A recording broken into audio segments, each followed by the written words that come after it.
ambiental. Hoje iremos falar sobre a poluição que acaba com o nosso planeta Terra. Bom, esse vídeo mostra os desastres que acontecem e como podemos melhorar isso. As causas que desses desequilíbrio do mundo. Um dos lixos comuns é sonoros. Nesse vídeo explica melhor. Mesmo que um ruído não signifique um perigo imediato, nosso organismo reage como se fosse. As glândulas suprarrenais liberam hormônios de estresse, uma resposta natural do corpo que se prepara para lutar ou fugir. O coração bate mais rapidamente e a pressão arterial aumenta. As reservas de gordura e açúcar são bombeadas para o sangue para fornecer mais energia. Por outro lado, o sistema imunológico e a digestão quase param. Quando esse estado de alerta persiste, prejudica a nossa saúde, causando pressão alta, excesso de açúcar no sangue e colesterol, precursores de doenças cardiovasculares que podem levar a um ataque cardíaco.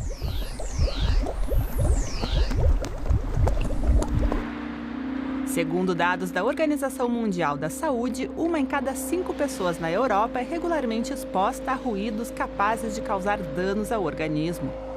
Quase não existem dados sobre outros continentes, mas o problema não é apenas europeu.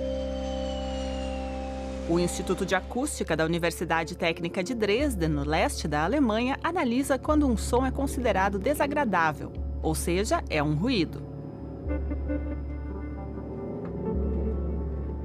Em um passeio virtual de carro, este professor avalia que tipos de ruído incomodam os participantes da pesquisa.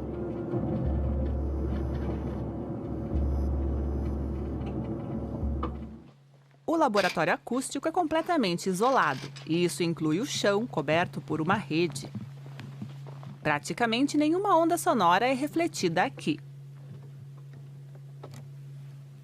As condições permitem aos cientistas medir o ruído com muita precisão e verificar o que nos afeta.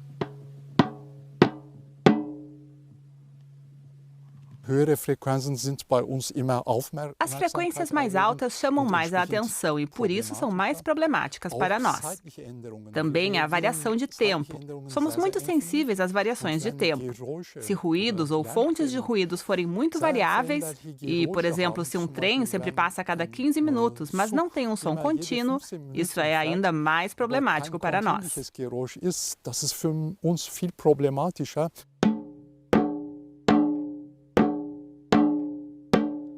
O ruído é medido em decibéis, uma unidade de pressão sonora.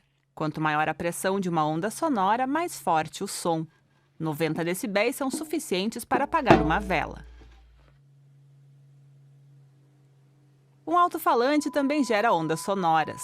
Neste caso, percebemos uma diferença de 10 decibéis, como o dobro ou a metade do volume inicial. E não é apenas a pressão sonora que é decisiva, mas também a frequência. Ela indica a rapidez com que as ondas sonoras são emitidas sucessivamente.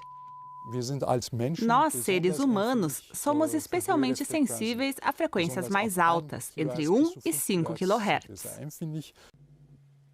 É por isso que existem diferentes formas de avaliar ruídos. A escala dBA leva em consideração a audição humana. Ruídos em frequências bem audíveis são classificados como especialmente incômodos. Segundo a Organização Mundial da Saúde, o ruído máximo emitido no tráfego rodoviário deveria ser de 53 decibéis em média por 24 horas, e não ultrapassar 45 decibéis à noite. Na Europa, essas diretrizes são excedidas em muitas estradas, de acordo com a OMS. Etwa 4% Algo em torno de 4% das ocorrências de doença arterial coronariana, principalmente o ataque cardíaco, se devem ao ruído no trânsito. Ou seja, cerca de 50 mil mortes por ataques cardíacos seriam causadas por causa do ruído do trânsito. É hora de impor limites mais rigorosos.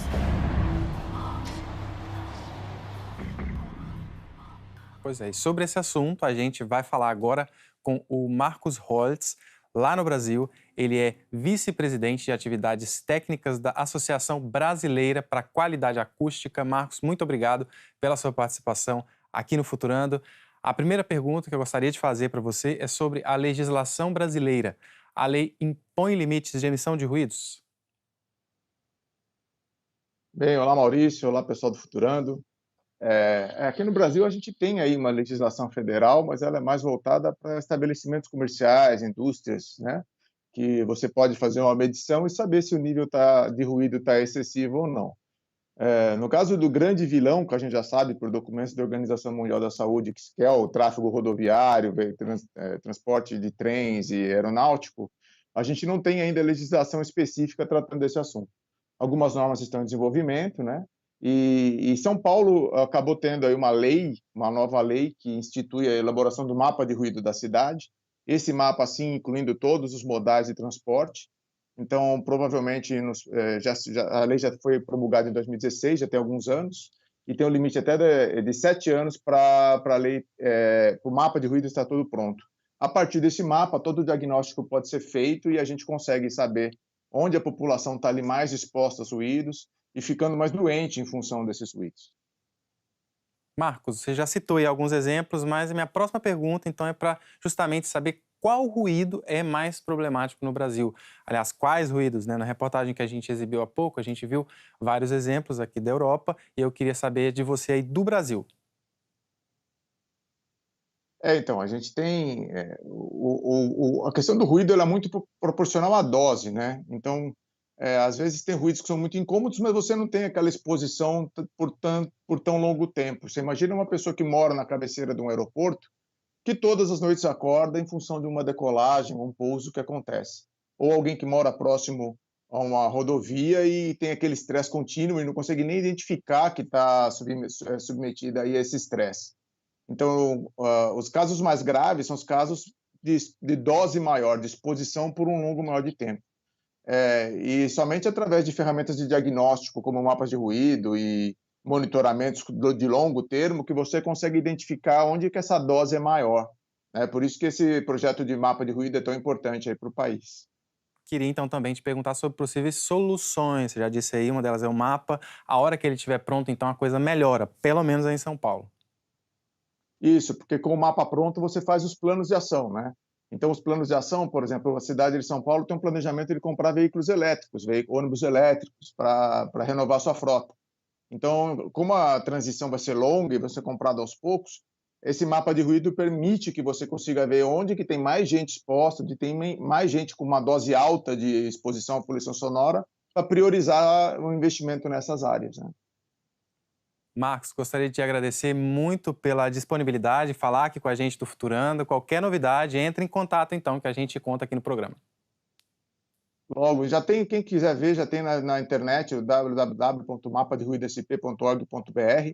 A Proacústica mapeou o centro de São Paulo, está bem interessante, tem um mapa dia e noite. Já dá para dar uma ideia de como que vai ser esse futuro mapa aí. Eu que agradeço o pessoal do Futurando e nos vemos. Tá bom, Marcos. Até a próxima. Obrigado. Obrigado, tchau.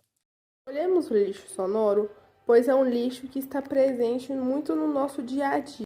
E até sem percebermos que o lixo sonoro está presente no nosso dia a dia, como caminhões, sons altos na rua, entre outros. Esse lixo afeta muito o nosso corpo, principalmente.